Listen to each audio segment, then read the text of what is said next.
ప్రియమైన దేవుని వారలారా, అందరికీ హృదయపూర్వకమైన వందనాలు తెలియజేస్తున్నాను. యాకోబు పత్రిక యొక్క వివరణలో మనం ఉన్నాం. ఇప్పటికే మనము 9 భాగాలు మనం ముగించుకుని ఈరోజు మనము 10వ ఎపిసోడ్లోనికి మనం ప్రవేశించాం. యాకోబు పత్రిక అంటేనే మీరు గమనించాలి, క్రైస్తవులను ఉద్దేశించి రాయబడిన మొట్టమొదటి పత్రిక బైబిల్లో మనం చూసే పత్రికలలో. Note this point. చాలా జాగ్రత్తగా వాక్యాన్ని వినండి, వాక్యాన్ని హృదయంలో ఉంచుకోనండి. యాకోబు పత్రిక ద్వారా దేవుడు మాట్లాడుతున్న మాటలు మనం గమనించినట్లయితే, ఈ పత్రిక ఎందుకు రాయబడింది అన్న కోణాన్ని మనం ఆలోచన చేస్తే, నువ్వు కేవలము క్రైస్తవుడు అయితే సరిపోదు. క్రైస్తవుడైన తర్వాత మంచి క్రియలు, మంచి ప్రవర్తన నువ్వు కొనసాగించాలి. ప్రవర్తన సరిగా లేకుండా నేను క్రిస్టియన్ అని చెప్పుకోవడం వల్ల ఏం ప్రయోజనం లేదు కదా. క్రియలు లేని విశ్వాసము మృతము అన్నాడు. ప్రాణము లేని శరీరం ఎలాగో క్రియలు లేని విశ్వాసము కూడా మృతము, అంటే చచ్చిన శవముతో పోలుస్తూ ఉన్నాడు యాకోబు గారు. అందుకే నువ్వు క్రైస్తవుడు అయితే గనక మంచి క్రియలు ఖచ్చితంగా కొనసాగించాలి. బాప్తిస్మం ఇచ్చి యోహాను గారు కూడా ఇదే విషయాన్ని ఆయన ప్రసంగాలు చెబుతూ ఉండేవాడు. నువ్వు కేవలము మారు మనసు చెందితే సరిపోదు, మారు మనసు పొందుకుంటే సరిపోదు. మారు మనస్సునకు తగిన క్రియలను మీరు ఫలించాలని చెబుతాడు. మార్పు చెందాలి, మార్పు చెందాలి. మార్పు చెందిన తర్వాత క్రియలు చేయాలి. ఒకవేళ మారు మనస్సునకు తగిన క్రియలు కనుక చేయలేకపోతే గొడ్డలు ఎక్కడుందని చెప్పండి? చెట్ల యొక్క వేరున ఉన్నది. ఏ క్షణాన ఆ ఏటు పడుతుందో మనం ఊహించలేము. ఏ క్షణాన దేవుని యొద్ద నుండి సంహారక దూత వచ్చి మన శరీరాన్ని బలి తీసుకుంటుందో మనము ఏమాత్రము కూడా ఊహించలేము. అందుకే మనం ఉన్న దినాలు ఏ దినాలు అంటే ఇవి అంత్య దినాలు. మనం గత వారం కూడా మాట్లాడుకున్నాం. యాకోబు పత్రిక రాయబడిన కాలముల గురించి మాట్లాడుతున్నప్పుడు యాకోబు గారు ఈ పత్రిక రాసే సమయానికి ఉన్న దినాలు ఏంటంటే అంత్య దినములు అన్నాడు. యాకోబు గారు ఈ మాటలు ప్రస్తావన చేసే సమయానికి అవి ఏ దినాలు అంటే ఇవి వధ దినములు అన్నాడు.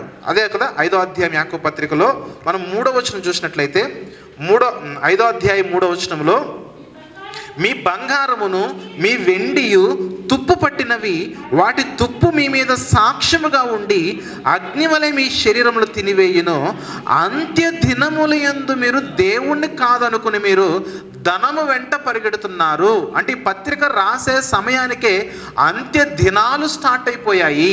తర్వాత మనము 5వ వచనం చూసినట్లయితే 5వ వచనంలో, మీరు భూమి మీద సుఖముగా జీవించి భోగాసక్తులై వధ దినమునందు మీ హృదయములను పోషించుకొంటిరి. ఈరోజు క్రైస్తవులుగా మనం బ్రతుకుతున్న కాలం ఏదైతున్నదో ఇది సమాధానకరమైన కాలము కాదు, కానీ ఇవి అంత్య దినములు. ఈ దినాలు ఏంటంటే అపాయకరమైన కాలములు. ఈ దినాలు ఏంటంటే వధ దినములు. ఒక గొర్రెను బాగా మేపుతూ ఉన్నారు. ఎందుకొరకు మేపుతారు చెప్పండి? ఒక దినం ఉన్నది, ఆ దినమున ఆ గొర్రెను వధించడానికి మేపుతున్నారు.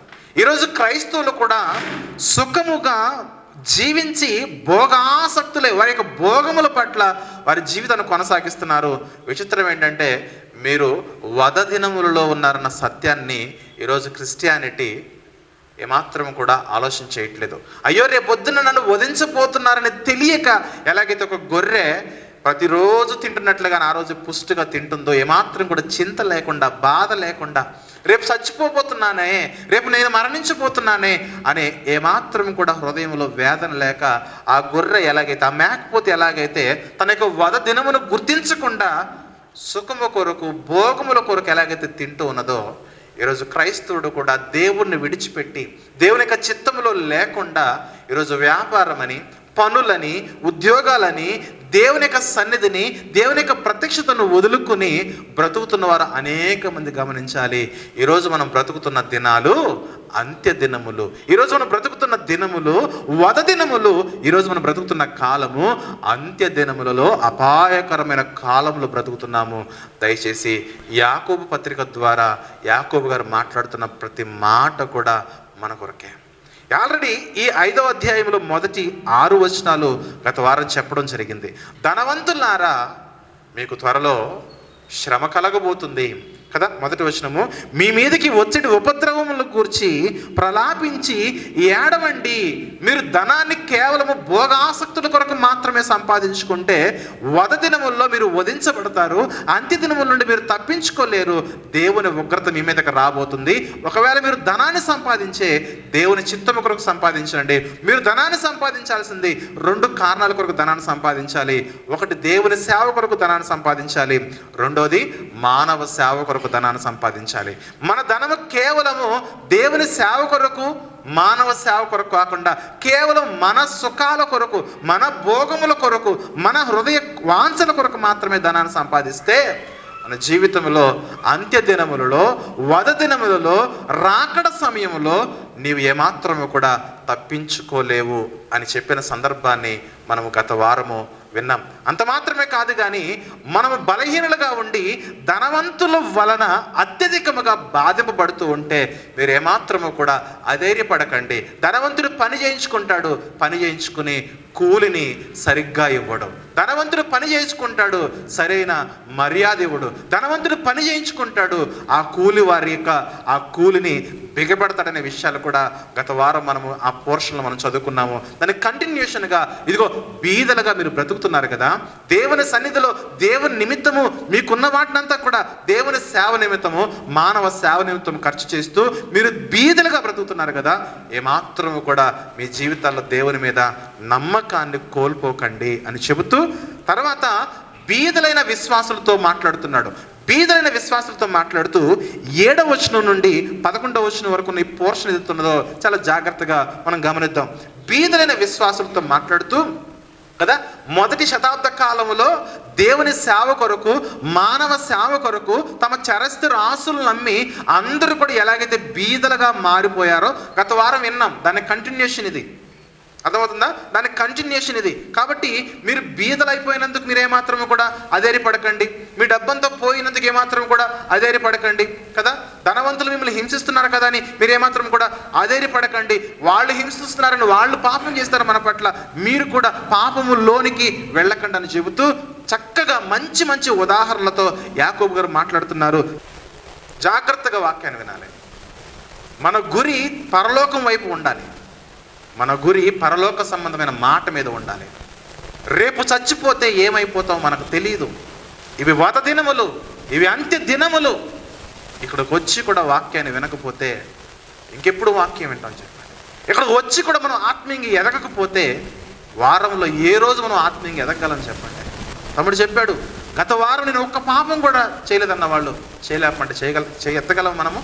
ఏదో ఒక పాపం, ఏదో ఒక బలహీనతలో మనం చిక్కుకొని పోయాము. దయచేసి వాక్యం విని వాక్యం వల్ల మనం నెమ్మది పొందాలి, ఆదరించబడాలి, అంతకంటే ఎక్కువగా పరిశుద్ధపరచబడాలి. పరిశుద్ధంగా మనం మారదాం. జాగ్రత్తగా మనం గమనించండి. 5వ అధ్యాయం 7వ వచనంలో సహోదరులారా ఎంతో ప్రేమగా పిలుస్తున్నాడు. ఎందుకంటే కృంగిపోతున్నారు, ఎంతో వేదన కలిగి ఉన్నది సంఘము. బీదలైపోయారు, పరిచర్య నిమిత్తం బీదలైపోయారు. బేదలైపోతూ ఉంటే వారు కష్టపడి పని చేస్తూ ఉన్నా సరే ఈ ధనవంతులైన వారు వారి యొక్క కష్టార్జితాన్ని వారికి ఇవ్వలేకపోతున్నారు. వారు కష్టపడిన దాని యొక్క కూలిని ఇవ్వలేకపోతూ ఉంటే ఎంతో వేదనతో ఉంటే, ఎంతో బాధలో ఉంటే, అయ్యా మా పరిస్థితులు ఏంటి అని బాధపడుతూ ఉంటే అప్పుడు 7వ వచనంలో అంటున్నాడు, మీరు ఏమాత్రం కూడా అధైర్యపడకండి అని చెబుతూ, సహోదరులారా ప్రభు రాకడ వరకు ఓపిక కలిగి ఉండండి. అయ్యా ధనవంతుడు నన్ను హింసిస్తున్నాడు, కుటుంబంలో నా వారు నన్ను హింసిస్తున్నారు, సంఘంలో ఉన్నవారు కొంతమంది నన్ను హింసిస్తూ ఉన్నారు, నన్ను బాధ పెడుతూ ఉన్నారు, సమాజంలో కొంతమంది నన్ను బాధ పెడుతూ ఉన్నారు, అలాగే నేను ఉద్యోగం చేస్తున్న స్థలంలో కొంతమంది నన్ను బాధ పెడుతూ ఉన్నారు. కుటుంబంలో నన్ను బాధ పెట్టినా, కుటుంబంలో నిన్ను బాధ పెట్టినా, సంఘంలో నిన్ను బాధ పెట్టినా, సమాజంలో నిన్ను బాధ పెట్టినా, నీ ఉద్యోగ స్థలంలో నిన్ను బాధ పెట్టినా, నువ్వు ఆరిన నేల మీద నువ్వు ఎక్కడైతే ఉన్నావో నీ చుట్టూ ఉన్న ప్రజలు నిన్ను బాధ పెడితే నువ్వు ఏమాత్రము కూడా కృంగిపోవద్దని సంఘాన్ని ప్రేరేపిస్తూ యాకోబు గారు మాట్లాడిన మాటలు గత వారానికి నా కంటిన్యూషన్ మాటలు. జాగ్రత్తగా ఆలోచించండి. నేను ఎక్కడున్నానంటే నేను కుటుంబంలో ఉంటాను, నేను ఎక్కడున్నానంటే నేను సంఘంలో ఉంటాను, నేను ఎక్కడున్నానంటే నా ఉద్యోగ స్థలంలో ఉంటాను, నేను ఎక్కడున్నానంటే సమాజంలో ఉంటాను. ఈ 4 ప్లేసుల్లో నా రోజు గడుస్తుంది. కాబట్టి మన జీవితంలో ప్రతి ఒక్కరికి అప్లై అయ్యే మాటలు జాగ్రత్తగా యాకోబు గారి యొక్క వర్షను మనం విందాం. ఎందుకంటే మనము ఈ అధ్యాయంలో చెబుతున్నాడు, అంత్య దినాల్లో ఉన్నారయ్యా. ఎక్కడున్నారు మీరు? వధ దినముల్లో ఉన్నారయ్యా. ఎక్కడున్నారు మీరు? రాకడకు మీరు అత్యంత సమీపంగా ఉన్నారు. అత్యంత భయం కలిగి భక్తి కలిగి దేవుని యొక్క చిత్తం ఏంటో తెలుసుకోండి చెబుతూ, ప్రభు యొక్క రాకడ వరకు ఓపిక కలిగి ఉండండి. ఓపిక, ఓర్పు, సహనము. కుటుంబంలో సహనము, ఓర్పు, ఉద్యోగంలో సహనము, ఓర్పు, సంఘంలో సహనము, ఓర్పు, దీర్ఘశాంతము, సమాజంలో మనం సహనము, ఓర్పు కలిగి ఉండాలి. ఎలా ఉండాలి? ఎలా ఓర్పు కలిగి ఉండాలయ్యా? భార్య, భర్త ఎవరో ఒకరు నన్ను బాధ పెడుతున్నారే, పిల్లలు నన్ను బాధ పెడుతున్నారే, పెద్దలు నన్ను బాధ పెడుతున్నారే, నా తల్లిదండ్రులు నన్ను బాధ పెడుతున్నారే, అత్త నన్ను బాధ పెడుతున్నదే, మామ నన్ను బాధ పెడుతున్నాడే, నా కోడలను బాధ పెడుతున్నదే. ఎంత ఓపిక కలిగి ఉండాలయ్యా అంటే, ఎలా ఓపిక కలిగి ఉండాలంటే ఒక ఎగ్జాంపుల్ చెబుతున్నారు. ఒక్కసారి చూడండి, రైతును చూడండి. ఇవన్నీ కూడా వ్యవసాయ పొలాలే కదా. ఈ వ్యవసాయ పొలాల్లో రైతు పంటను, విలువైన పంటను తీసుకురావడానికి ఎంత కష్టపడతాడో రైతుకున్న ఓపిక మీకు ఉన్నదా అని అడుగుతున్నాడు యాకోబు పత్రికలో. ఇక 7వ వచనం నుండి 11వ వచనం వరకు చూస్తే ఓపిక అనే పదం 4 సార్లు ఉంటుంది, సహనం అనే పదం 2 సార్లు ఉంటుంది. ఓపిక అనే పదం 4 సార్లు, సహనం అనే పదము 2 సార్లు, టోటల్గా 6 సార్లు ఈ 6 వచనాల్లో అక్కడ ఓపిక, సహనం అనే దాని గురించి మాట్లాడుతూ ఉన్నాడు. బాగా గమనించండి. కుటుంబంలో నిన్ను ఎవరైనా సరే వేధించినా, ఉద్యోగ స్థలంలో నిన్ను ఎవరైనా వేధించినా, సమాజంలో నిన్ను ఎవరైనా వేధించినా, సంఘంలో నిన్ను ఎవరైనా వేధించినా, నీకు ఉండవలసిన గొప్ప ఆణిముత్యము లాంటి పరిశుద్ధాత్మ యొక్క లక్షణం ఏంటంటే ఓపిక కలిగి ఉండాలి, ఓర్పు కలిగి ఉండాలి. ఎంత ఓర్పు నాయన అంటే ఎప్పటి వరకు ఓపికనంటే ప్రభు రాకడ వరకు ఓపికగా ఉండవు. ప్రభు రాకడ వరకు అంటే ప్రభు రాకడైనా ముందు రావచ్చు, ప్రభు రాకడ కంటే ముందు మనమైనా పోవచ్చు. అంటే మరణము వరకు ఓపికగా ఉండవు. యేసు ప్రభు సిలువలో మరణము వరకు ఓపికగా ఉన్నాడే, అలా మనము మన మరణము వరకు ఓపికగా ఉండాలి. ఎక్కడ ఓపిక? కుటుంబంలోను, సంఘములోను, ఉద్యోగ స్థలములోను, సమాజంలోను, ప్రయాణంలోను, ప్రతి స్థలములో కూడా ఓపిక, సహనము, దీర్ఘశాంతం అనేది దేవుని లక్షణము. పరిశుద్ధాత్ముడు మనలో ఉంటే మరణం వరకు మనం ఓపికగా ఉంటాం. ఇవి ఎలా నేర్చుకోవాలి? ఈ క్వాలిటీ, ఈ గుణాన్ని నేను ఎలా నేర్చుకోవాలంటే ఒక రైతును చూడమన్నాడు. ఏ రైతుని? బస్సులో వెళ్తున్నప్పుడు 2 సీట్లు ఖాళీగా ఉన్నాయి.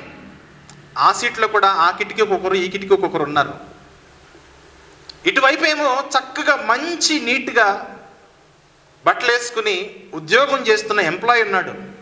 ఒకవైపు ఏమో, ఒక కిటికీ వైపు ఏమో అప్పుడే పొలం నుండి ఇంటికి వెళ్తున్న ఒక రైతు ఉన్నాడు. మాసిపోయిన వస్త్రములతో, చెమట చిందించిన వస్త్రముతో, అప్పటి వరకు చాలా కష్టము చేసి మురికిలో పని చేసిన ఆ రైతు కూర్చుంటే మన సీటు కొరకు ఎక్కడ కూర్చుంటాం చెప్పండి?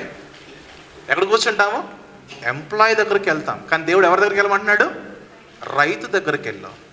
నీ జీవితంలో నువ్వు ఒక మాదిరికరమైన క్రైస్తవుడుగా నువ్వు బ్రతకాలంటే సమాజంలో, లోకములో నేను సాక్ష్యాలు ఉంచాను. ఆ సాక్ష్యములలో రైతు సాక్ష్యం ఒకటి. దయచేసి నీ జీవితంలో, నీ కుటుంబంలో, నీ భర్త దగ్గర, భార్య దగ్గర, పిల్లల దగ్గర, తల్లిదండ్రుల దగ్గర, అత్త దగ్గర, మామ దగ్గర, నీ బంధాలందరి దగ్గర, ఉద్యోగ స్థలంలో, సమాజంలో, ప్రయాణంలో, అన్ని స్థలాల్లో కూడా నువ్వు ఓపికగా మలుచుకోవాలంటే నువ్వు ఎక్కడికి వెళ్ళాలి? రైతు దగ్గరికి వెళ్ళావు. ఏదైనా ఒక విషయం నేర్చుకోవాలండి, ఎక్కడి దగ్గరికి వెళ్ళాలంటే మనం చెబుతాము జ్ఞానుల దగ్గరికి వెళ్ళండి అయ్యా, జ్ఞానుల దగ్గరికి వెళ్ళండి అని చెప్తాం. కానీ దేవుడు ఎవరి దగ్గరికి వెళ్ళమన్నాడు చెప్పండి? లోకము చేత తృణీకరించబడుతున్న వారి దగ్గరకు, లోకములో నీచులైన వారి దగ్గరకు, లోకములో అసహించబడుతున్న వారి యొద్దకు వెళ్ళి నేర్చుకోమన్నాడు. సో మరి ఎక్కడికి వెళ్ళమన్నాడు? చీమల దగ్గరికి వెళ్ళయ్యా. బిలాము ఎవరిని చూసి నేర్చుకున్నావు? గాడిదను చూసుకుని నేర్చుకున్నాయ్యా. చూసారా దేవుని స్టైలే వేరు. మనం ఎవరినైతే తృణీకరిస్తామో వాళ్ళ దగ్గరికి వెళ్ళి నేర్చుకోమని చెప్తాడు దేవుడు. సాఫ్ట్వేర్కి అమ్మాయిని ఇస్తారా, లేదంటే రైతుకి అమ్మాయిని ఇస్తారా? సాఫ్ట్వేర్కి ఇస్తారు. రైతుకి ఎందుకు ఎవరు చెప్పండి? రైతులకు అమ్మాయిని ఇస్తే కుటుంబాలు బాగుంటాయి. ఎందుకంటే రైతుకు చాలా ఓపిక ఉందట.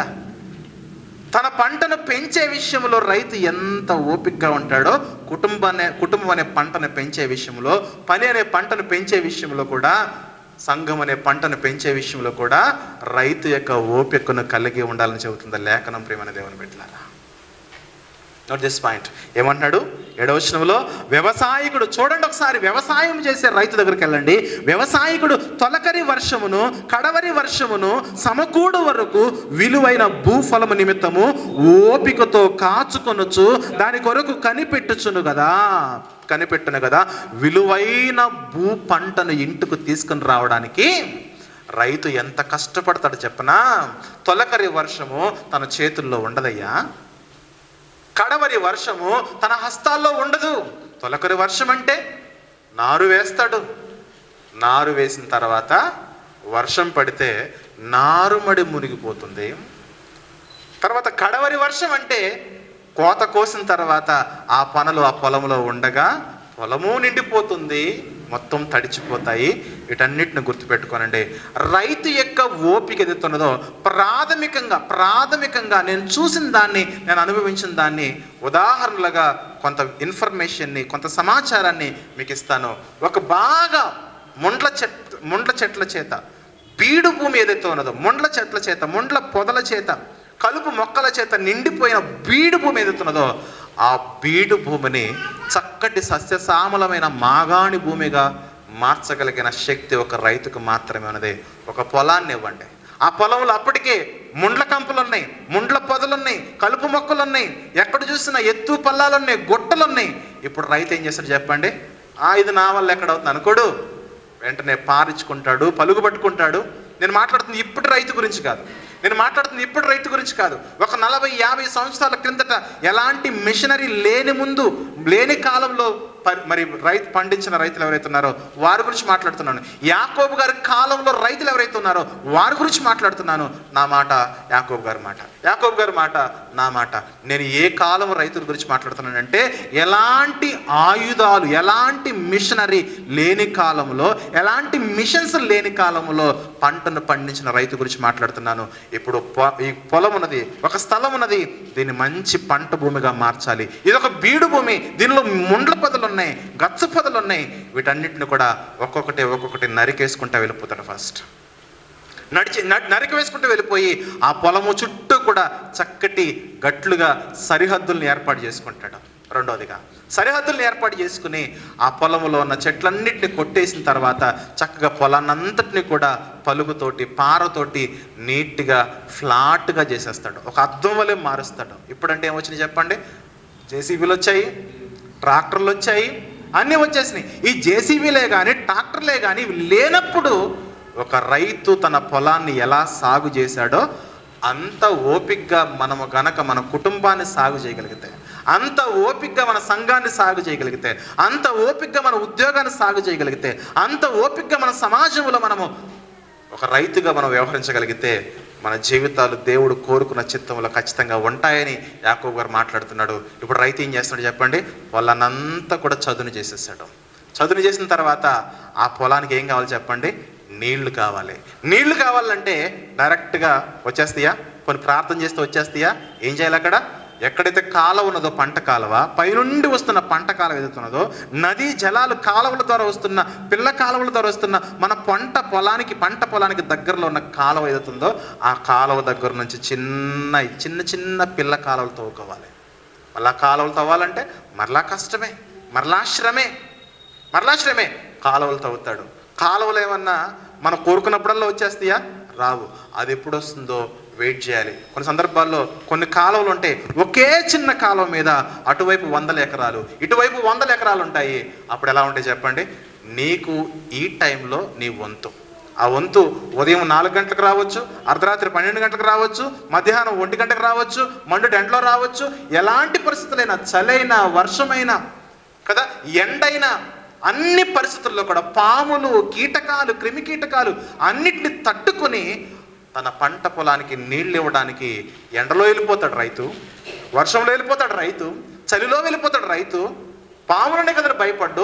ఎన్ని ఆటంకాలు ఎదురైనా సరే ఆ పంట పొలానికి నీళ్ళు ఇవ్వడానికి కాలాన్ని చూడకుండా కష్టపడతాడు. చూడండి, అంత ఓపిక కుటుంబాల్లో, సంఘములో, సమాజములో, ఉద్యోగ స్థలంలో మనకు ఉండాలి. ఇక్కడ రైతు ఎంతో కష్టించి పని చేస్తున్నాడే, ఆ కష్టం యొక్క ఓపికను ఒకసారి చూడండి అంటున్నాడు యాకోబు గారు.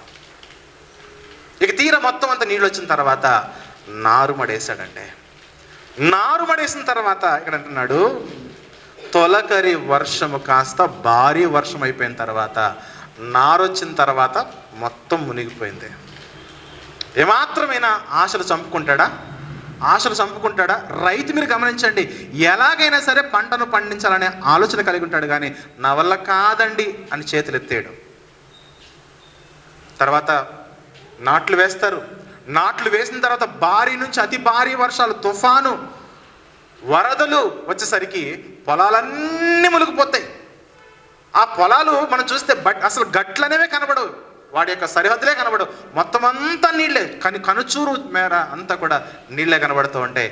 అయినా సరే రైతు తన హృదయంలో ఉన్న ఆశను కోల్పోడు. ఈ వాటర్ అంతా ఒకరోజు వెళ్ళిపోతుంది. అప్పటికి ఏ మొక్క బ్రతుకున్నదో అక్కడికి ఈ ఎకరం పొలంలో ఏ మూలలో ఉన్న మరి మొక్కలు చచ్చిపోయాయో నిర్ధారణ చేసుకుని, ఎక్కడైతే చచ్చిపోయాయో, ఎక్కడైతే ఎండిపోయాయో, ఎక్కడైతే కుళ్ళిపోయాయో మరలా అక్కడ ఏం చేస్తారు చెప్పిన, ఎక్కడో నారు దొరుకుతుంది కదా అని ఆ ప్రాంతానికి వెళ్ళి మరలా నారు కొనుక్కుని మరలా తీసుకుని వచ్చి మరలా అక్కడ నాటు వేసి, ఎక్కడైతే ఎండిపోయిందో, ఎక్కడైతే మొక్కలు చచ్చిపోయాయో, ఎక్కడైతే వరి పాడైపోయిందో ఆ ఖాళీ స్థలంలో మరలా నాటు వేస్తాడు. సరే, చక్కగా ఎదుగుతుంటే మరలా కింద నుంచి ఒకటి స్టార్ట్ అవుతుంది. ఆ స్టార్ట్ అయిందే కలుపు స్టార్ట్ అయిపోతుంది. కలుపు స్టార్ట్ అవ్వగానే మరలా వారానికి ఒకసారి, 2 వారాలకు ఒకసారి, నెలకు ఒకసారి తను కష్టపడతారు, తన కుటుంబం కష్టపడుతుంది. లేదంటే పనివారు ఉంటారు, కూలివారు ఉంటారు.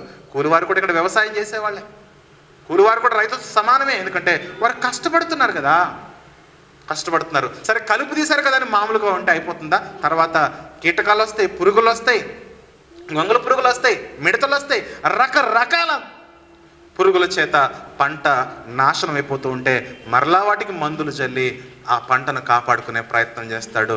రైతు ఒక బస్తా ధాన్యం పండించడానికి, రైతు ప్రపంచానికి అన్నం పెట్టడానికి ఎంత ఓపికగా పనిచేస్తున్నాడో మీరు గమనిస్తున్నారా? వర్షము తన చేతుల్లో లేదు, పైనుండి వచ్చే కాలువలు తన చేతుల్లో లేవు, అకాల వర్షం తన చేతుల్లో లేదు, వరదలు తన చేతుల్లో లేవు, తన నియంత్రించలేడు, తుఫానులు నియంత్రించలేడు, భారీ వర్షాలు నియంత్రించలేడు, వడగండ్లు నియంత్రించలేడు, దోమలు నియంత్రించలేడు, కీటకాలు నియంత్రించలేడు. అప్పుడప్పుడు వచ్చి పొలములో అచ్చోసిన ఆంబోతులు ఏవైతే ఉన్నవో ఆంబోతులు అలా పడుకుంటూ పోయి ఆ పొలంలో స్విమ్మింగ్ పూల్ ఆడేస్తూ ఉంటాయి. అప్పుడు ఆ యొక్క ఆంబోతే కానీ, ఆ దున్నపోతే కానీ, ఆ యొక్క బర్రే కానీ, ఆ ఆవే కానీ ఎక్కడైతే పడుకుందో కిలోమీటర్ లెక్క మొత్తం అంతా పోతుంది. అయినా రైతు ఆశ చంపుకోవడం, ఎలాగోలా ఈ పంట నేను పండించాలి, ఎలాగోలా పండించాలని ఎంతో కష్టపడతాడు. సరే, కష్టపడ్డాడు. చక్కగా ప్రతి మొక్క కూడా మంచిగా పట్టొచ్చి ధాన్యము మంచి వెయిట్తో ధాన్యము ఇరగపండేసిన తర్వాత ఈదురుగాలి, బలమైన ఈదురుగాలి రాగానే ఆ పంట అంతా కూడా మొత్తం నేలమట్టం అయిపోతుంది. చూడండి, ఎప్పుడైనా బస్సులో వెళ్తున్నప్పుడు కొన్ని సందర్భాల్లో పొలాలు చూస్తే పొలాలన్నీ కూడా కింద పడిపోయి ఉంటాయి. మనం అనుకుంటాం దీన్ని ఏం చేస్తారనని. వాళ్ళు ఏం చేస్తారు చెప్పిన, మరలా రైతు తన కుటుంబము, కూలివారు మరలా వెళ్ళిపోయి ఒక మొక్కకు ఇంకొక మొక్కను సపోర్ట్ ఇచ్చుకుని దానికున్న ఆ పనులనే మరలా దాన్ని చుట్టి వాటిని నిలబెడతారు. ఎక్కడ కూడా ఆశ కోల్పోడు. చూడండి, ఈ పంట నా వల్ల కాదనుకోడు. చూడండి, నేను మరలా వచ్చే సంవత్సరం వ్యవసాయం చేయను అనుకోడు. చూడండి, ఎన్ని ఉపద్రవాలు, ఎన్ని భారీ వర్షాలు, ఎన్ని తుఫాన్లు, ఎన్ని ఈదురుగాలు, ఎన్ని జంతువులు కానీ, ఎన్ని దున్నపోతులు కానీ, ఎన్ని పందుకొక్కులు కానీ పంటను నాశనం చేయడానికి. కొన్ని పొలాల్లోకి అయితే అడవి పందులు వస్తూ ఉంటాయి. అవి వస్తే చాలా డేంజర్, మనిషిని చంపేస్తాయి, చీల్చేస్తాయి. అయినా సరే అడవి పందుల నుంచి, క్రూర మృగాల నుంచి రాత్రనక, పగలనక, ఎండనక, వాననక, చలనక ఆ పంటను ఎంత జాగ్రత్తగా కాపాడుకుంటున్నాడో రైతుకున్న ఓపిక నీకు ఉన్నదా అని అడుగుతున్నాడు యాకోబు గారు. సరే, పడిపోయిందా? మరలా నిలబెడతాడు. నిలబెట్టిన తర్వాత కోత కోసి ఆ పంటలో ఒకరోజు ఆరబెడతాడు. ఆరబెట్టిన తర్వాత భారీ వర్షాలండి, కుంభవృష్టి. అప్పుడు ఏం చేస్తుంది? పొలం అంతా మునిగిపోతుంది, పనులన్నీ మునిగిపోతాయి. పనులన్నీ మునిగిపోయిన తర్వాత మనకు హోప్ పోతుంది, కానీ రైతుకు హోప్ పోతుంది. ఎందుకంటే తను ఏం చేస్తాడు? మరలా నీళ్ళల్లోకి దిగి ప్రతి పనును కూడా ప్రతి మొక్కను కూడా మరలా తను తీసుకొచ్చి గట్టు మీద, రోడ్డు మీద అలా ఆరబెడతాడు. సరే, అక్కడ కూడా సక్సెస్ అయ్యాడు. తర్వాత ఒకరోజు కుప్ప వేశారు, కుప్ప నూర్చారు, ధాన్యం చేతికి వచ్చింది. ఆ ధాన్యం నుంచి గడ్డి వేరైపోయింది. ధాన్యము పొలంలో ఉన్నాయండి, ధాన్యము పొలంలో ఉన్నాయి. ధాన్యము బస్తాలు, ధాన్యం యొక్క రాసులు పొలములో ఉండగా మరలా వర్షం వచ్చింది. చుట్టూ చుట్టూ చుట్టూ వర్షమే ఉన్నది. పొలము రోడ్డుకి చాలా దూరంగా ఉన్నది. అక్కడికి అన్ని నీళ్ళల్లో ఎలాంటి బండ్లు వెళ్ళవు, ఎలాంటి మనుషులు కూడా వెళ్ళలేరు. ఎక్కడ గుంట ఉంటుందో, ఎక్కడ వాగుంటుందో, ఎక్కడ లోతుంటుందో ఎవరు వెళ్ళలేరు. అలాంటి పరిస్థితుల్లో కూడా ఆ పంటను రోడ్డు మీదకి చేర్చగలిగిన సామర్థ్యం ఎవరికి చెప్పిన రైతుకు ఉన్నది. ప్రియులారా, మాకు ఒకప్పుడు పొలం ఉండేది. మా నాన్న కూడా ఇక్కడే ఉన్నాడు, అక్కడ చెప్తున్నాను, నా అనుభవం చెప్తున్నా. దగ్గరగా ఒక 2009, 2010 ఆ టైంలో కుప్ప నూర్చేశారు. ధాన్యం యొక్క బస్తాలు ఉన్నాయి. మా పొలం దగ్గరికి వెళ్ళాలంటే సుమారు ఇక్కడ నుంచి ఒక 1/2 కిలోమీటర్ పైన ఎక్కువ, మెయిన్ రోడ్ నుంచి 1/2 కిలోమీటర్ కంటే దూరం నడిచి వెళ్ళాలి. అక్కడ ఆ ధాన్యం బస్తాలన్నీ కూడా ఉన్నాయి, పొలం మధ్యలో ఉన్నాయి. వర్షం స్టార్ట్ అయిపోయింది. వీళ్ళు అన్నారు కాటా వేసుకున్న వాళ్ళు రేపు వస్తామన్నారు. ఇలాగ వర్షం స్టార్ట్ అయిపోయింది.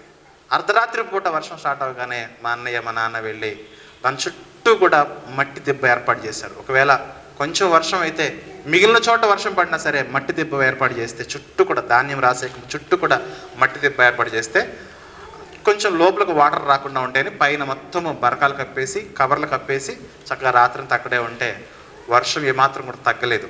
వీరు ఏర్పాటు చేసిన సరిహద్దు కంటే ఎక్కువ వర్షము నిండిపోయింది. ఎలా అయిపోయిందనంటే కిందున్న బస్తాలు కూడా తడిచిపోయే పరిస్థితి. అలాంటి టైంలో మా నాన్న కానీ, మా అన్నయ్య కానీ, వారికున్న సహకారులు కానీ ఆశ కోల్పోలేదు. అప్పుడు ఏం చేశారనంటే 2 ఎడ్ల బండ్లు పిలుచుకొని వచ్చారు. ట్రాక్టర్లు రాలేవుగా, అన్ని వాటర్లో మోకాళ్ళ కంటే ఎక్కువ లోతు వాటర్ ఉన్నాయి, ట్రాక్టర్ల లోపలికి రాలేవు. ఎడ్ల బండ్లు తీసుకొచ్చారు. తక్కువ ఒక 5 బస్తాలు 6 బస్తాలు వేసుకుని ఒక 1/2 కిలోమీటర్ డిస్టెన్స్లో ఉన్న రోడ్డు మీదకి దాన్ని తీసుకెళ్ళిన ఆ యొక్క ఆ మెమరీ అది నాకు ఇప్పటికీ జ్ఞాపకం ఉంటుంది. ఒక రైతు ఎంత కష్టపడతాడో. మా నాన్న వ్యవసాయం చేశారు, వారి దగ్గర మేము కూడా కొన్నాళ్ళు చేశాము. ఇదంతా ఎలా చెప్పగలుగుతున్నానంటే, ఇన్ని రైతు ఒక బీడు భూమిని ఒక మంచి మాగాణుగా ఎలా మార్చగలడనంటే అనుభవంలోంచి చెబుతున్నాను. ఏదో చదువుకున్నది కాదు ఇది, ఎక్కడో చూసి వచ్చింది కాదు ఇది, అనుభవంలోంచి చెబుతున్నాను. ఒక రైతు ఎన్ని రకాలుగా పంట నాశనం అయిపోతున్నా ఆ పంటను క్షేమంగా కాపాడి ఇంటికి చేరుస్తున్నాడు. ఎవరింటికి చేరుస్తున్నాడు? భూమి మీద బ్రతుకుతున్న మనందరి ఇళ్లలో ఈరోజు ఆహారం ఉన్నదనంటే అది కేవలం వరి అనుకోవద్దు. వరి కానీ, జొన్నలు కానీ, గోధుమలు కానీ, కూరగాయలు కానీ, ఏదైనా సరే. రైతు అంటే ఎప్పుడు కూడా వ్యవసాయంలో కేవలం వరి మాత్రమే కాదు, ఏ పంట అయినా సరే, ఎంత ఓపిక చూడండి, ఎంత ఓపిక. ఒక ఎందుకు పనికిరాని బీడు భూమిని చక్కటి అందమైన పచ్చదనంతో కూడిన మాగాణిగా మార్చి అన్ని ఆటంకాలను, అన్ని శోధనలను, అన్ని ఉపద్రవాలను, వరదలను, తుఫాన్లను, ఈదురుగాలను, కీటకాలను, జంతువులను, క్రూర మృగాల నుంచి, పాముల నుంచి తాను రక్షించుకుంటూ పంటను కాపాడగలుగుతూ, కొన్ని సందర్భాల్లో కుప్ప అలాగే ఉంటుంది. కుప్ప గట్ల మీద వేస్తారు, దాని లోపలికి ఏం వెళ్ళిపోతుంది చెప్పనే? ఎలకలు. గట్లన్నీ తవ్వేసి మొత్తం ఎలుకలు తినేస్తాయి, పాడు చేసేస్తాయి. కానీ రైతు మాత్రము తన ఓపికను ఎక్కడా కూడా కోల్పోడు. యాకోబు గారు చెబుతున్న మాట, అయ్యా నీ కుటుంబం ఉందా, నీకు భర్త దగ్గర ఓపికగా ఉండవు, భార్య దగ్గర ఓపికగా ఉండవు, పిల్లల దగ్గర ఓపికగా ఉండవు, అత్త దగ్గర ఓపికగా ఉండవు, మామ దగ్గర ఓపికగా ఉండవు, తల్లిదండ్రుల దగ్గర ఓపికగా ఉండు. ఓపికను ఏమాత్రం కూడా కోల్పోవద్దు. ఈ ఓపిక ఎక్కడ నేర్చుకుంటావంటే అక్కడికి వెళ్ళు. ఎక్కడికి వెళ్ళాలి? రైతు దగ్గరికి వెళ్ళాలి. రైతుకున్న ఓపిక మరి ఎవరికీ లేదేమో. అందుకే దేవుడు పరిశుద్ధాత్మల ద్వారా యాకోబు గారు మాట్లాడుతున్న మాట ప్రియులారా. అంత ఓపిక ఉంటే, అంత ఓపికగా అతను పని చేస్తూ ఉంటే, ఈరోజు మనం ఇంట్లో ఉండి, హైదరాబాద్లో ఉండి, ముఖ్యమైన పట్టణాల్లో, నగరాల్లో ఉండి ఈరోజు మనము ఆహారం తినగలుగుతున్నాం. ఆంధ్ర, తెలంగాణ దేశానికి అన్నపూర్ణ, ప్రపంచానికి ధాన్యాన్ని ఎక్స్పోర్ట్ చేస్తున్న రాష్ట్రాలు ఇవి. దేవుడు మనల్ని అంతగా దీవించాడు. దీవించడం మాత్రమే కాదు, భక్తిలో మనం ఎంత ఓపికగా ఉండాలో కూడా అంత ధాన్యాన్ని అందిస్తున్నామంటే అంతమంది రైతులు కూడా మన కళ్ళెదుట ఉన్నారని అర్థము. దయచేసి మీరు ఓపిక అనే గుణాన్ని కలిగి ఉండాలి, దీర్ఘశాంతం అనే గుణాన్ని కలిగి ఉండాలి, సహనం అనే గుణాన్ని కలిగి ఉండాలి అని చెబుతూ కంటిన్యూషన్గా, ప్రభు రాక సమీపించుచున్నది గనుక మీరును ఓపిక కలిగి ఉండండి. రైతు ఎలాగైతే కష్టపడి ఓపికగా పనిచేస్తున్నాడో, సంఘములోనికి వచ్చిన క్రైస్తవులారా మీరు కూడా ఓపిక కలిగి ఉండండి. ఎలా ఓపిక కలిగి ఉండాలంటే రైతు వలె ఓపిక కలిగి ఉండాలి. Very simple. రైతుకు ఎంత, ఇప్పుడు వరకు విన్నాం కదా, రైతు ఏమేం చేసి పంటను కాపాడతాడని. అదే అర్ధరాత్రి వేళ పొలం చూద్దామని వెళితే పాము కాటుతో చచ్చిపోయిన రైతులు ఉన్నారు. అర్ధరాత్రి వేళ పొలము చూద్దామని వెళితే అడవి పందుల యొక్క దాడుల చేత చచ్చిపోయిన రైతులు ఉన్నారు. వారు ప్రాణాలైనా ఇస్తున్నారు, కానీ ఈ అర్ధరాత్రి ఏం వెళ్తావులే అని మాత్రం అనుకోవట్లేదు. చూడండి, ప్రాణాలకు తెగించి పంట పండిస్తున్నారు. క్రైస్తవుడిగా మనం కూడా ప్రాణాలకు తెగించైనా పర్వాలేదు, ఓపిక కలిగి ఉండాలి. ఎవరి వలె చూద్దాం. హెబ్రీ పత్రిక 12వ అధ్యాయము 2వ వచనం చూద్దాం. ప్రియమైన దేవుని బిడ్డలారా, హెబ్రీ పత్రిక 12వ అధ్యాయం 2వ వచనంలో, ఇంత గొప్ప సాక్షి సమూహము మేఘం వల్లే మనలను ఆవరించి ఉన్నందున మనము కూడా ప్రతి భారమును సులువుగా చిక్కులు పెట్టు పాపమును విడిచిపెట్టి విశ్వాసమునకు కర్తయు దాన్ని కొనసాగించు వాడనైన యేసు వైపు చూచుచు మన ఎదుట ఉంచబడిన పందెములో ఓపికతో పరిగెత్తుదము. నీకు కష్టం వస్తుందా, నష్టం వస్తుందా, బాధ వస్తుందా, ప్రతి భారం మీద తున్నదో సులువుగా చిక్కులు పెట్టు పాపం మీద తున్నదో పాపాన్ని విడిచిపెట్టి ఓపికగా నీ ఎదుట ఉన్న పరుగు పందెంలో పరిగెత్తు. నీకు వేరే ఆప్షన్ లేదు. నీ పరుగు ఏ రోజైతే ఆపేశావో నీ యొద్దకు సాతాను ప్రవేశిస్తాడు. ఎన్ని కష్టాలున్నా, ఎన్ని శోధనలున్నా సరే, ఒక రైతు తన పంటను ఎలాగైతే కాపాడుకుంటూ పంటను బ్రతికిస్తున్నాడో, మనము కూడా మన హృదయం అనే, మన ఇంటి అనే పంటను పండించాలి, మన సంఘం అనే పంటను పండించాలి, మన ఉద్యోగం అనే పంటను పండించాలి, మన సమాజం అనే పంటను, ఈ పంటని పొలాలను మనం పండించాల్సిన బాధ్యత మన మీదే ఉన్నది. యేసు ప్రభు వారికి ఎన్నో అవమానాలు ఎదురయ్యాయి, చూస్తున్నాం కదా. తర్వాత ఆయన 2వ వచనంలో సగంలో, ఆయన తన ఎదుట ఉంచబడిన ఆనందము కొరకై అవమానమును నిర్లక్ష్యపెట్టి సిలువను సహించి దేవుని సింహాసనం యొక్క కుడి పార్శ్వమున ఆసీనుడై ఉన్నాడు. యేసు ప్రభు వారు అవమానపరచబడినంతగా ఎవ్వరూ అవమానపరచలేదు. మనకు అవమానం ఎదురవుతుందనంటే మనలో పాపాలు ఉన్నాయి, మనం పాపులుగా ఉన్నాము, మనం అవమానపరచబడుతున్నాం. కానీ యేసుప్రభు అలా కాదు కదా, ఆయన ఏ పాపము చేయలేదు. అయినా సరే ఆయన కుటుంబంలో అవమానపరచబడ్డాడు, ఆయన ఉంటున్న గ్రామంలో అవమానపరచబడ్డాడు, ఆయన వెళుతున్న దేవాలయంలో అవమానపరచబడ్డాడు. లోకము అది మొదలుకుని నేటి వరకు ఆయనను, ఆయన నామాన్ని, ఆయన సంఘాన్ని అవమానపరుస్తూనే ఉన్నారు. ఎంతమంది ఎన్ని రకాలుగా అవమానపరిచినా ఆయన పరుగు మాత్రం ఆపలేదు. చూడండి, ఎక్కడ వరకు నాయనా అంటే సిలువ వరకు, మరణం వరకు నేను అవమానపరచబడతా. యాకోబు గారు చెప్తున్నారు, ఎక్కడ వరకు అవమానం అంటే రాకడ వరకు అవమానపరచబడు. No problem. ఎందుకంటే రాకడైనా మన పోకడైనా దేవుడు వస్తాడు. దేవుడు మనలను తన సన్నిధికి చేర్చుకుంటాడు. తన సన్నిధిని తన కౌగిటిలో చేర్చుకునేంత వరకు, తన చేతుల్లో మనల్ని ఎత్తుకునేంత వరకు ఈ లోకములో ఎంత అవమానం వచ్చినా సరే, ఎంత నిందొచ్చినా, ఎంత వేదన వచ్చినా, ఎంతమంది ఎన్ని రకాలుగా మనల్ని బాధపరిచినా, గాయపరిచినా, మనం మాత్రము టార్గెట్ మిస్ అవ్వకూడదు. ఏంటా టార్గెట్ అంటే పరలోకం అనే టార్గెట్. తన ఎదుట ఉంచిన ఆనందము కొరకు అవమానం నిర్లక్ష్యం పెట్టి ఓపికగా పరిగెత్తుము అన్నాడు. ఈ యొక్క రిఫరెన్స్లో మనం ఈ చాప్టర్లో మనం చూస్తూ ఉన్నాం. ఒక ఉదాహరణ చెప్తా. ఒక రాజుకి ఒక కుమార్తె ఉన్నది, రాకుమార్తె. పెద్దదయ్యింది, వివాహం యొక్క వయసు వచ్చింది. ఆ రాజ్యంలో ఉన్న సకల యుద్ధ విద్యను అభ్యసించింది. ఒక మంచి శక్తివంతరాలుగా తను ఎదిగింది. నాన్న లేకపోయినా పర్వాలేదు, రాజ్యాన్ని నేను పరిపాలించగలిగిన సామర్థ్యం తనకున్నది. అయితే తండ్రిగా నేను ఉన్నప్పుడే నా కుమార్తెకి వివాహం చేయాలనుకున్నాడు. వివాహం చేయాలనుకుని స్వయంవరం ప్రకటించాడు. స్వయంవరం అంటే తెలుసు కదా, చుట్టూ రాజ్యాలలో ఎవరైతే రాకుమారులు ఉంటారో ఆ రాకుమారులకి లెటర్స్ వెళ్ళిపోయాయి. అయ్యా, నా కుమార్తెను నేను వివాహం చేస్తాను, మీలో సామర్థ్యం కలిగిన వాడు వచ్చి నా కుమార్తెను వివాహం చేసుకోవచ్చు అనగానే చుట్టూ ఉన్న రాజ్యాల్లో ఉన్న వారందరూ కూడా, రాజులు, సామంత రాజులు, యువరాజులు అందరూ వచ్చి ఈ స్వయంవరంలో పాల్గొని ఎలాగైనా సరే ఆమెను వివాహం చేసుకోవాలని వచ్చేసరికి వాళ్ళందరినీ కూడా ఒక ఆడిటోరియం, ఒక స్టేడియంలోకి తీసుకెళ్ళిపోయారు. స్టేడియంలోకి తీసుకెళ్ళిపోయిన తర్వాత యువరాణి అక్కడికి వచ్చింది. యువరాణి వచ్చి, ఇదిగో ఇంతమంది యువరాజులు వచ్చారు కదా నన్ను వివాహం ఆడడానికి, మీలో ఒక్కరే నన్ను వివాహం ఆడాలి కాబట్టి ఒక పోటీ పెడతాను, ఒక కాంపిటీషన్ పెడతాను. ఈ కాంపిటీషన్లో ఎవరైతే విన్ అవుతారో వారికి నేను సొంతము అన్నది. సొంతం అనగానే అందరూ కూడా కాంపిటీషన్కి వచ్చేసారు. ఆ కాంపిటీషన్ ఏదో కాదు, రన్నింగ్ రేస్ అన్నమాట.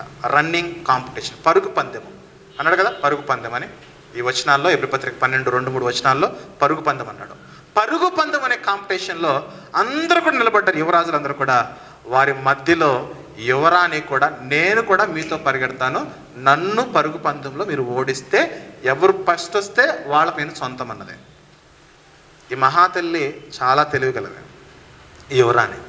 ఆమె వచ్చేటప్పుడు ఎలా వచ్చిందనంటే, తన యొక్క శరీరానికి నగలు, వజ్రాలు, వైడూర్యాలు, విలువ మిక్కిలి వెలగలిగిన రత్నరాసులను అతికించుకుని వచ్చింది. ఉంటాడు కదా గన్న పేల్చి, ఆయన గన్ స్టార్ట్ చేశాడు, సౌండ్ రాగానే డప్పు కొట్టాడు, సౌండ్ రాగానే రేస్ స్టార్ట్ అయింది. ఈమె ఫస్ట్లోనే బలాన్ని తెచ్చుకుని వీళ్ళందరికంటే ముందు ఒక అడుగు ముందుకెళ్ళగానే ఈమె ఒంటి మీద ఉన్న ఒక్కొక్క నగ, ఒక్కొక్క వజ్రము, ఒక్కొక్క వైడూర్యం, ఒక్కొక్క రత్నరాశులన్నీ కూడా కింద పడుతూ ఉన్నాయి. అవి చాలా వెలగలిగినవి. ఇప్పుడు కోహినీరు వజ్రం తెలుసు కదా, వాళ్ళు ఎత్తుకుపోయారు. అలాంటి వజ్రాలు అనమాట. ఇక ఈ రాజులందరూ కూడా కింద పడుతున్న వజ్రాలు చూసి, అమ్మయ్యా నాకు వజ్రం దొరికిందని ఒకడు, అమ్మయ్యా నాకు నగ దొరికిందని ఒకడు. వీళ్ళు పరుగు పందెం మానేసి వీటిని ఏరుకోవడంలో నిమగ్నం అయిపోయారు. చిల్లర ఏరుకోవడం అంటారు కదా, టార్గెట్ రీచ్ అయితే నీకు ఆమె సొంతం అయిపోతుంది. ఎవ్వరు కూడా తగిన జ్ఞానం లేదు. వీళ్ళు ఏం చేస్తారంటే చిల్లర ఏరుకోవడంలో బిజీ అయిపోయారు. ఈ చిల్లర ఏరుకోవడంలో బిజీ అయిపోయేసరికి అందరూ కూడా ఆమె ఒంటి మీద ఉన్న నగల వైపే చూస్తున్నారు. ఆమె మాత్రం టార్గెట్ రీచ్ అయిపోయి అక్కడ విన్ అయిపోయింది. ఇక్కడ ఆలోచించాల్సిన విషయం ఏంటంటే, ఈ కథలో నీతి ఏంటంటే, ఈ కథలో భావం ఏంటంటే, ఒకవేళ ఆమె యొక్క ఒంటి మీద నుంచి పడుతున్న వస్త్రాల నుంచి పడుతున్న నగలు, వైడూర్యాలు, డైమండ్లు, నెక్లెస్లు వాటిని చూడకుండా నువ్వు రేసును ముగించినట్లయితే ఆమె నీ సొంతం అయ్యేది. ఆమె నీ సొంతం అవడం మాత్రమే కాదు కానీ ఆమె కలిగి ఉన్నవన్నీ కూడా నీ సొంతం అయ్యేవి కావా? అవునా?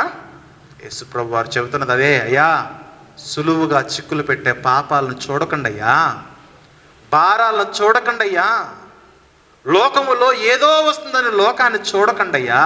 యువరాజులు చూశారు, ధనాన్ని చూశారు, డైమండ్ని చూశారు, నెక్లెస్ని చూశారు, వజ్రాలను చూశారు. పరుగు ఆగిపోయింది. ఆ రాకుమార్తె మాత్రం పరుగును ముగించగలిగింది. ఒకటి ఉండాలి, మైండ్లో ఒకటి ఉండాలి. అది రీచ్ అయితే ఇవన్నీ కూడా నావే కదా. ఆ స్త్రీ నాదే, ఆమె కలిగి ఉన్నదంతా కూడా నాదే. మనలో మన మాట, ఆ కింద పడిపోయినాయి కదా వీళ్ళు ఏరుకున్నారు, ఏరుకున్నంత మాత్రం వీళ్ళు అయిపోతాయా? తీసేసుకోరా? మొత్తం తీసేసుకున్నారు. ఈ లోకంలో మనము దేవుణ్ణి విడిచిపెట్టి మన పరుగు పందాన్ని మనం సక్రమంగా మనం ముగించలేకపోతే ఏది కూడా మనం సంపాదించింది, ఏది కూడా మనం కలిగి ఉన్నది మనం తీసుకుని పోలేము. ఇక్కడ వదిలిపెట్టి వెళ్ళాల్సిందే. యువరాజులు అయ్యో కింద పడుతుంది కదా అని ఏరుకున్నారు. వాళ్ళ ల్యాప్ రేసు ముగిసిన తర్వాత ఏది ఎవడెవడు ఏమేమి ఏరుకున్నాడు అవన్నీ తీసుకొచ్చి ఇక్కడ పెట్టండి. తప్పదు, పెట్టెళ్ళాలి. ప్రియమైన దేవుని బిడ్డలారా, అదే ఈ ఉదాహరణ మనకు నేర్పించే సాక్ష్యము.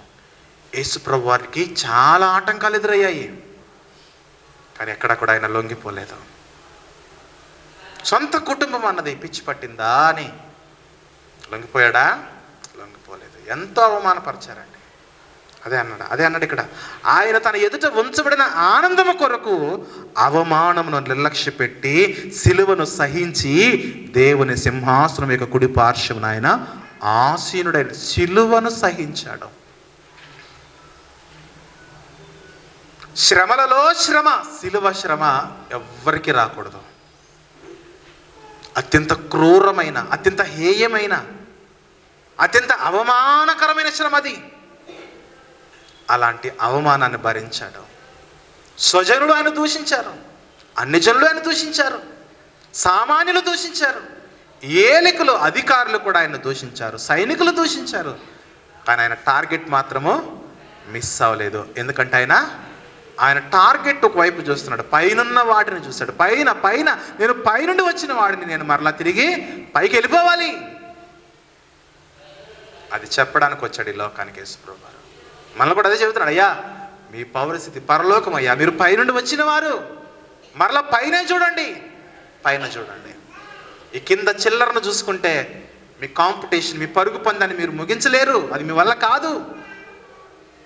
ఎన్నో అవమానాలు ఉంటాయి, కుటుంబంలో అవమానాలు ఎదురవుతూ ఉంటాయి దేవుని వాక్యానుసారంగా బ్రతికితే.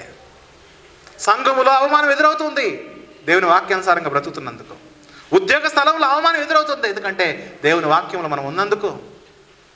సమాజంలో ఎదురవుతుంది దేవుని వాక్యంలో మనం ఉన్నందుకు. అందుకే అంటున్నాడు, ఓపికగా పరిగెత్తండి అయ్యా. యేసుప్రభు పరిగెత్తాడు.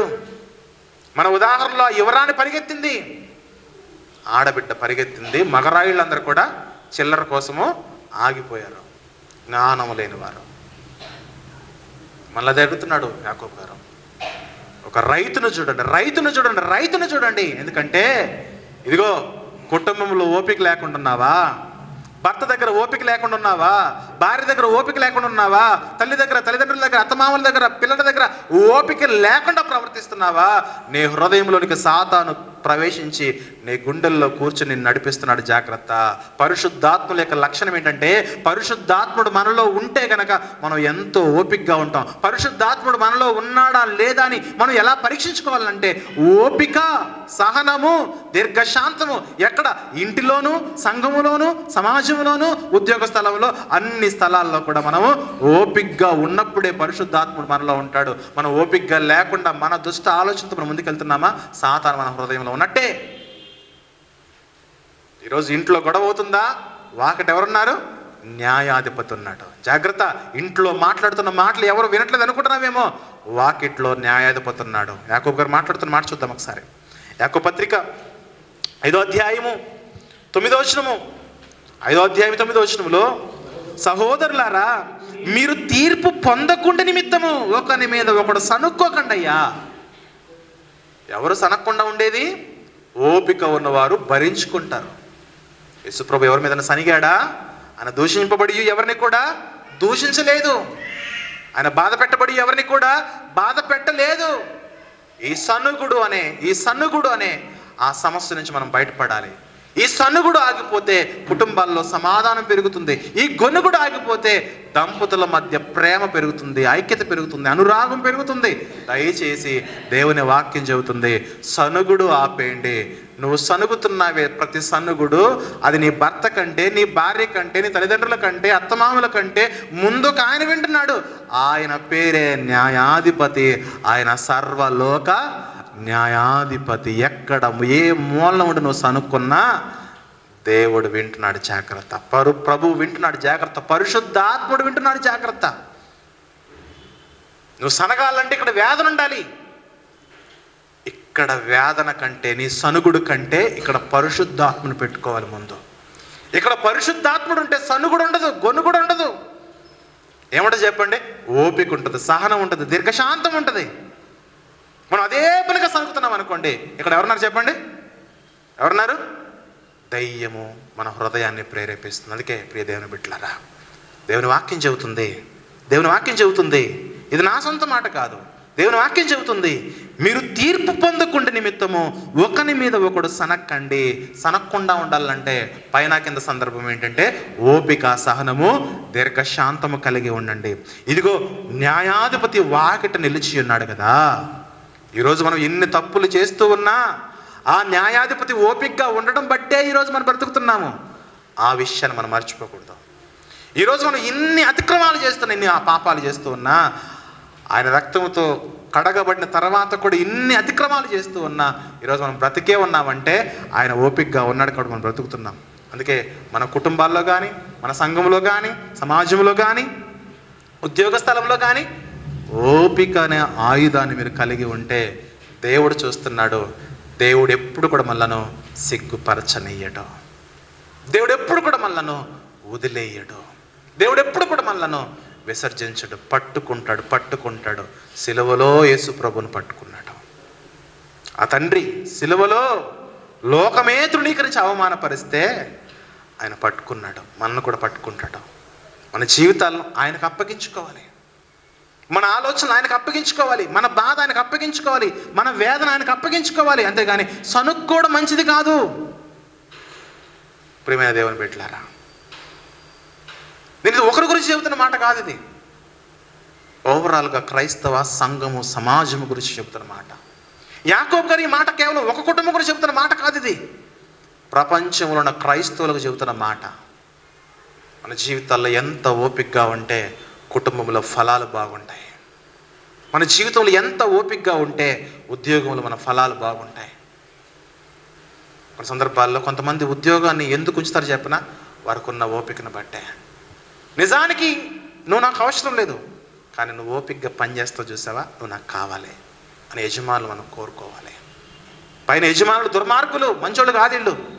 1వ వచనం నుండి 6వ వచనం వరకు ఉన్న యజమానులు ధనవంతులు, దుర్మార్గులు. ఆ దుర్మార్గుల దగ్గర నువ్వు పని చేస్తున్నావా, ఓపికగా పని చేయి. ఎందుకంటే నీ అసలు నిజమైన యజమాని పరలోకమందు ఉన్నాడు. ఆయన నిన్ను దీవిస్తాడు, ఆయన నిన్ను ఆశీర్వదిస్తాడు, ఆయన నీకు బలాన్ని ఇస్తాడు, ఆయన నీకు శక్తిని ఇస్తాడు. ఆయన మాట జాగ్రత్తగా విను కదా. తర్వాత సహోదరులారా, 10వ వచనంలో, నా సహోదరులారా, ప్రభువు నామమున బోధించిన ప్రవక్తలను శ్రమానుభవమునకు ఓపికగా మాదిరిగా పెట్టుకోనండి. సహించిన వారిని ధన్యులు అనుకుంటున్నాము కదా. మీరు యోబు యొక్క సహనము గురించి వింటిరి.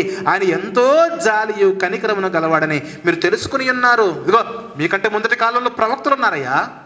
మీకంటే ముందటి కాలంలో సేవ చేస్తున్న సేవకులు బైబిల్లో కనబడుతున్నారయ్యా. వాళ్ళు ఎంత ఓపికగా ఉన్నారు. ఒక యోబును చూడండి అయ్యా అన్నాడు ఇక్కడ యాకోబు గారు. ఒక యోబు గారిని చూడండి, ఒక యోసేపు గారిని చూడండి. యోసేపు గారు తన జీవితంలో 13 సంవత్సరాల పాటు చెయ్యని తప్పుకో అన్నల చేత తృణీకరించబడ్డాడు, వెలివేయబడ్డాడు, అమ్మబడ్డాడు, ఐగుప్తుకు వెళ్ళిపోయాడు. పోతీఫరు భార్య అతని మీద నింద మోపేసింది. అవమానకరమైన పరిస్థితుల్లో దోషిగా నిలబడి చెరసాల్లోకి వెళ్ళిపోయాడు. అంత ఇనుము చేత, సంకెళ్ళ చేత నొప్పి, బాధ, వేదన కలిగి ఉన్నాడు. కానీ ఒక రోజు వచ్చింది, చెరసాల్లో నుంచి బయటకు వచ్చి ఏమైపోయాడు చెప్పండి, ఏలికైపోయాడు. దేవుడు మనల్ని హెచ్చించేంత వరకు తగ్గించుకుని ఆయన యొక్క సాత్వికములోనికి, ఆయన యొక్క దీనత్వములోనికి, ఆయనకున్న దీర్ఘశాంతములోనికి మన జీవితాలు కొనసాగించబడితే ఒకరోజు దేవుడు యోసేపును ఏలికన చేశాడు, ఎస్తేరమును ఏలికన చేశాడు. ఎక్కడ దీనత్వం ఉంటుందో, ఎక్కడ ఓపిక ఉంటుందో, ఎక్కడ సహనం ఉంటుందో మన జీవితాల్లో మనం బ్రతకడానికి ఏది కూడా కొదువ ఉండదు. తినడానికి తిండి, గత వారం చెప్పాం. ఒక క్రైస్తవుడిగా మీరు మంచి క్రైస్తవుడిగా బ్రతకాలంటే 3 చాలా ప్రాముఖ్యమైనవి. మొదటిది దైవభక్తి, రెండోది ఇంతంత ఆహారము, మూడోది వస్త్రము.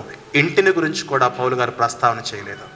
ఎందుకంటే పౌలు గారు ఉన్నదే అద్దె ఇంటిలో ఉన్నాడు కాబట్టి. నాకే ఇల్లు లేదు, మీకు ఇల్లు వస్తే నేను ఎట్లా చెప్పాలి?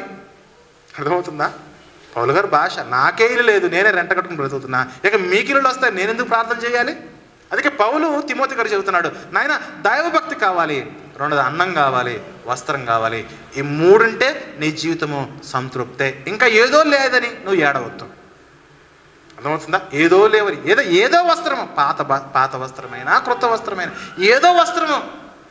వస్త్రాల కొరకు గొడవ పెట్టుకోవద్దు, తిండి కొరకు గొడవ పెట్టుకోవద్దు, మటన్ కొరకు గొడవ పెట్టుకోవద్దు, చికెన్ కొరకు గొడవ పెట్టుకోవద్దు, బంగారం కొరకు గొడవ పెట్టుకోవద్దు, దేని కొరకు వద్దు. దైవ భక్తి కలిగి సంతృప్తి సహితమైన భక్తిని మనం కొనసాగించి ఆహారము కలిగి వస్త్రము కలిగి మనం ఉందాం.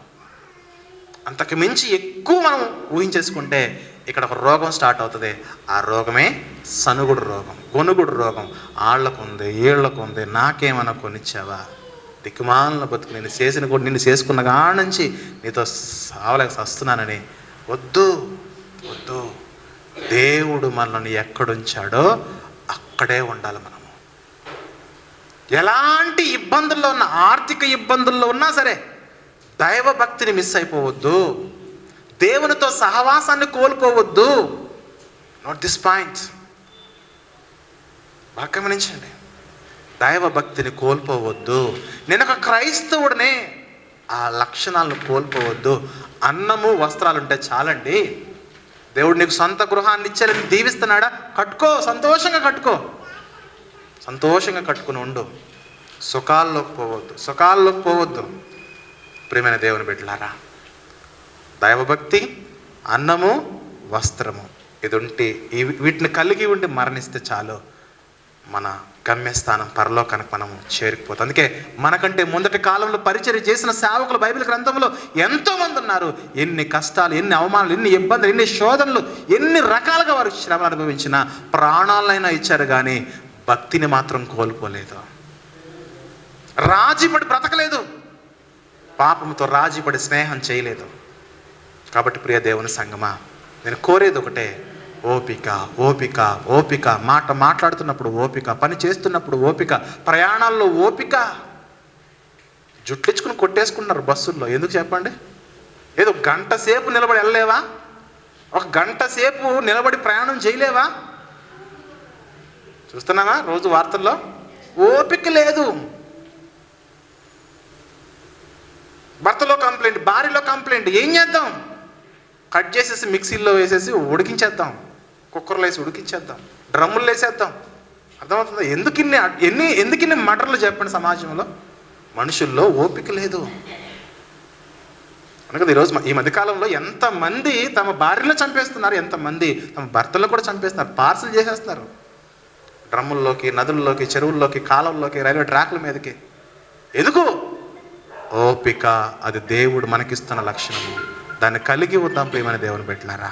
కాబట్టి ఈ మాటలు ఒకరికి సంబంధించినవి కాదు, ఈ మాటలు మనందరికీ సంబంధించినవి. ఈ మాటలు యావత్ క్రైస్తవ్యానికి సంబంధించినవి. అందుకే ఎంతమంది ఎన్ని రకాలుగా మనల్ని టార్చర్ పెడుతూ ఉన్నా మీ ఓపికను మీరు కోల్పోవద్దు. ఓపిక కోల్పోతే ఆత్మీయంగా మనం చచ్చిపోయినట్టే. దయచేసి ఆ ఓపిక, సహనం అనే గుణాన్ని కలిగి ఉండాలని ప్రారంభ క్రైస్తవి మొదలుకొని ప్రభు రాకడ వరకు, వద దినముల వరకు, అంత్య దినముల వరకు ఎవరైతే క్రైస్తవులు ఉన్నారో వాళ్ళందరికీ యాకోబు గారి ద్వారా దేవుడు మాట్లాడిన మాటలు ప్రియమైన దేవుని బిడ్డలారా. థ్యాంక్ యూ వెరీ మచ్ అండి. నా మాటలు ముగిస్తున్నాను. జాగ్రత్తగా మన జీవితాల్లో మన భక్తిని మనం కొనసాగిద్దాం.